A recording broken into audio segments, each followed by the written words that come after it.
Hello everyone, and welcome back to the channel. I have been trying to make the video since yesterday, but many responsibilities at the moment, so now I have some time. As I was discussing before with you, uh, that I've been reading this text from Buddha's Dhammapada, and it is quite eye-opening and quite simple as well to read. The Buddha has used a very simple language, but again, we are complex beings, and simple things can make us feel like it's very confusing. So from the last few videos, we have been talking about the necessity to understand where to use thought and where not to use thought. We gave arguments about it. We tried to make it clear. We tried to draw the line that this is where thought can be used and this is where maybe thought should be addressed. If you have tried it, you might have seen the authenticity of the arguments that I presented. If you haven't, then I would suggest you to try it. And today, I thought maybe for a change of topic, we have been exploring the topic of thought for a long time now, and it is the central topic of the channel for sure. We will keep exploring it, but just to change the flavor, just to change the taste, I thought we should take this Dhammapada's, Buddha's phrases, and maybe they can give us a starting point to discover further. So I would take the first two verses together because they are kind of interrelated. And in the first two verses, Buddha says that a mind which is dirty, and I think with dirty he means a mind which is dull, lazy, a mind which is not sensitive. And the reason I say it is actually in the second part of the phrase. There are two phrases, phrase 1, phrase 2. And what he means in the phrase 1 by the word dirty can be understood by the opposite of dirty that he uses in the phrase 2. So he says a dirty mind will do any kind of action, and it will always face, or it will always receive, sadness, sorrow as a result. Okay, sadness and sorrow will follow a dirty mind, a dull mind. And how we know what he means by a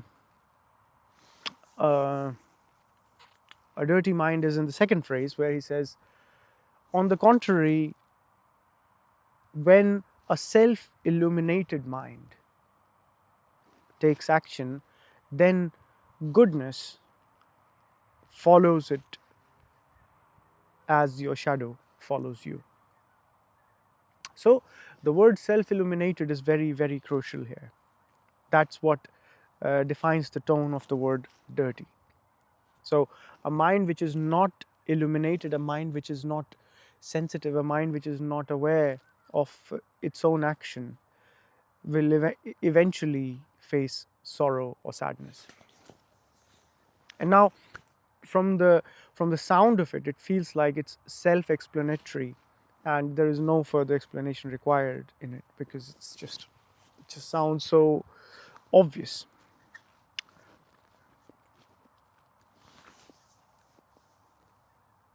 But let's try to bring it to a little bit to our everyday level.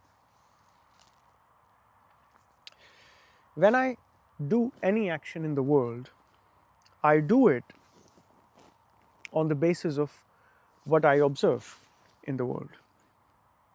When I'm doing trade on a stock market, I make my action based on what I see on my screen. When I prepare for the Olympics, I do that on the basis of my current capacity, and I try to improve my capacity. I do my everyday action of making my tea, going to bed, cleaning my clothes based on the observation of my surrounding. So every action is actually based on what we observe around ourselves. On the basis of that observation, we make a conclusion about the world around us. We make an image about the world around us. And on the basis of that image, we act. Okay? Now, this is where the crucial part comes in. All the information which you observe is brought to the central processing unit, CPU, as in a computer, and that is our mind. All information comes to the mind, and then the mind creates the image of what is going on around you. The mind creates the basis of what action should be. How should I act?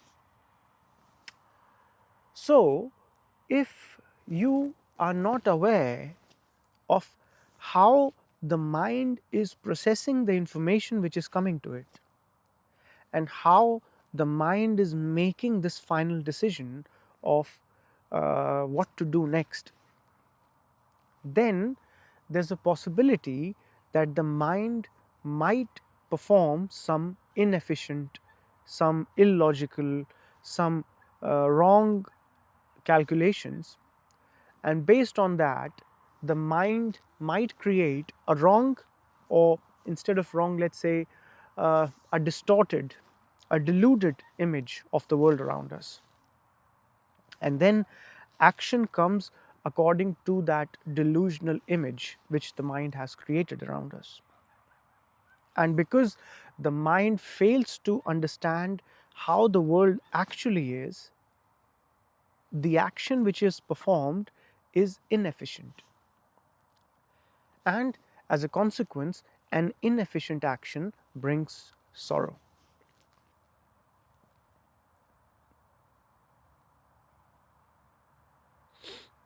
I hope you have followed the connection. Information comes to the senses bring the information to the mind, and then mind is doing something to process that information and create an understanding of what's going on around ourselves, right? Now, if this calculation that the mind performs is not correct, if this calculation is polluted, if this calculation is distorted, then the mind will make a wrong conclusion about what's going on around it. And because of that wrong conclusion, you will perform an action which is not right for that situation. And hence, the result will be sorrow or sadness. Okay? So that's the first part of that phrase. A mind which is not, a mind which is sleepy about its own action, a mind which is not aware of its own action, ends up making a wrong conclusion about the world around it, and hence creating actions which are totally totally off, and then sorrow and sadness eventually follows. Then the other side, or the second phrase of the of Buddha's words, where he says, but a self-illuminated mind. Now this is the whole juice of the situation. We could keep talking on these two phrases for days, actually. These two phrases actually contain everything. There's no need to read after that if you actually understand these two. A self-illuminated mind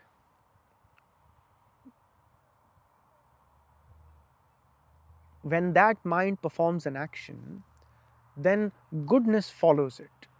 That's how Buddha puts it. So when the mind is not just aware of the information which is coming to it, but it is also aware of how it is processing that information. When the mind is not only just aware of the information which comes to it through the senses, but also about how it decides that what's going on, how it is making decisions, when the mind is also aware of that, then that mind is a self-illuminated mind. That mind is aware of its own working, of its own function, how it is working right now. Okay? When that mind, which is observing itself, how it is processing the information which comes to it, then whenever that mind tries to make a wrong conclusion, whenever that mind tries to make a distorted conclusion because of its old habit, because of its beliefs, because of its old conclusions, because of its attachments, whatever be the reason, then the mind is aware that it is doing it. You understand? In the first case, the mind makes wrong calculations about the world, but it's not aware of it. It's a dull, lazy, unsensitive mind. Okay? And that's why every action it performs brings sorrow.